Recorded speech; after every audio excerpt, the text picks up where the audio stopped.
ఫ్యూచర్లో అతి దగ్గర సమీపంలో ఈ సాహు లాంటి యంగ్ ప్రొడ్యూసర్ ఆయన నిర్మాతగా ఇప్పుడే పెద్ద బ్లాక్ బస్టర్ ఇచ్చి ఆనందంలో ఉండి ఇంకా సెలబ్రేషన్స్ కొనసాగుతున్నటువంటి మా అనిల్ రావిపూడి దర్శకత్వంలో నేను ఒక సినిమా చేయబోతున్నాను.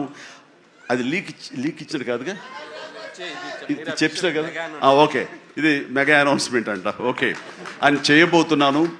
ఇది రిలీజ్ ఎప్పుడు ఏంటి అనేది నేను వేరే విధంగా మీకు లీక్ ఇస్తాను. బట్ సినిమా మాత్రం సమ్మర్లో ప్రారంభం అవబోతుంది. ఇది ఆద్యంతం చాలా చాలా కామెడీగా ఉంటుంది. చాలా సంవత్సరాల తర్వాత ఫుల్ ఫ్లెడ్జ్డ్ కామెడీ. అంటే నేను సెట్స్ ఎప్పుడు వెళ్తానా, ఎప్పుడు నటిస్తానా, ఎప్పుడు ఒక ఉత్సాహంతో చేయాలన్నది నాకు ఉంది.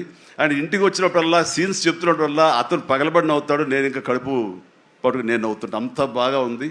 అండ్ డెఫినెట్లీ మా కాంబినేషన్లో పూర్వకాలంలో చూడండి, మన పూర్వకాలం మరి కీసుపూర్వం కాదు, మరి పూర్వం అంటే ఈయన ఎప్పుడు వాడరు అనుకుంటారని భయం నాకు. అందుకని కోదండరామరెడ్డితోటి మా ఇద్దరికి కెమిస్ట్రీ ఎలా జెల్ అయ్యేదో, ఎలా ఉండేదో అదే రకమైనటువంటి ఇది ఫీలింగ్ నాకు అనిల్ రావిపూడితో ఉంది. కాబట్టి ఖచ్చితంగా ఆ కెమిస్ట్రీ అన్నది ఆ సినిమాకి, ఆ కథకి డెఫినెట్గా ఉపయోగపడుతుంది. అండ్ మేమిద్దరం ఆ విధంగా కథని ప్రేమించి చేస్తే అది ఖచ్చితంగా ప్రేక్షకుల ప్రేమకు నోచుకుంటుందని నాకు ప్రగాఢ విశ్వాసం. దానికి సాహో, అదే సాహోతోటి గోల్డ్ బాక్స్ కొణిదెల సుష్మిత ఇద్దరు కలిపి ఆ కాంబినేషన్లో ఈ సినిమా నిర్మించబడుతుంది.